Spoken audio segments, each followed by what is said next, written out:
Hello! మీకు చెప్పాను కదా! ఐస్ హోటల్ లోపల ఉన్నామని. సో, అక్కడైతే ఇదొక స్లైడర్ ఉంది. పిల్లలకి కాసేపు ఎంటర్‌టైన్ చేయడానికి. అలా కాసేపు మా వాళ్ళు గూడా తిరిగారు. లోపలైతే చాలా రూమ్‌లున్నాయి. డీలక్స్ రూమ్‌లు, నార్మల్ రూమ్‌లు. డీలక్స్ రూమ్‌లో కొంచెం ఆర్కిటెక్చరు డిఫరెంట్ ఉంటది. నార్మల్ రూమ్ కొంచెం డిఫరెంట్ ఉంటది. సో, అలా అయితే లోపలికెళ్ళాం కానీ చాలా చల్లగా ఉంది. చేతులు, కాళ్ళు కొరికేస్తున్నాయి చలికి. గ్లౌజులేసుకున్నా. చాలా ప్రొటెక్టెడ్‌గా ఎళ్ళాము. బట్ అయినా కూడా చలి ఉంటది కదా! సో, అలా చలి ఎక్కువగా ఉండడంతో ఫోటోస్ మాత్రమే తీసుకున్నాం. వీడియోస్ తీయలేకపోయాను. ఎంత ట్రై చేసినా కూడా అవ్వట్లేదనమాట.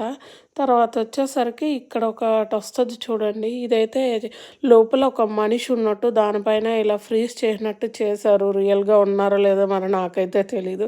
ఇదైతే వాల్ క్లాక్. ఇదొక బెడ్ అనమాట. ఇవన్నీ జస్ట్ ఫోటోసే తీశాను. వీడియోస్ తీయడానికి కుదరలేదు చలి వల్ల.